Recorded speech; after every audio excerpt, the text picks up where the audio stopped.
In this episode of the 1 Minute Marketing Show, we're going to be talking all about video scripts and how you can use 3 easy steps to create your own. Stay tuned.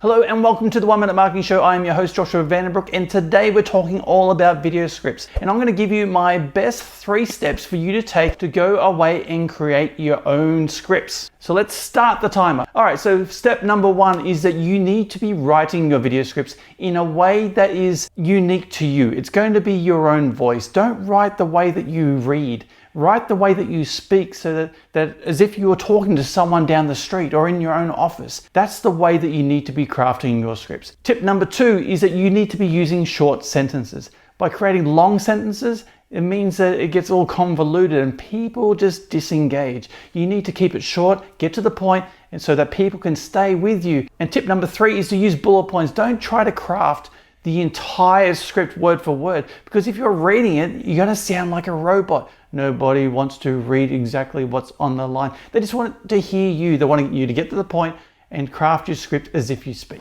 And before I go, make sure that you use a call to action in all of your videos. And my call to action in this video is that if you have questions about marketing, please drop them in on the email below. We look forward to catching you in the next episode of the 1 Minute Marketing Show.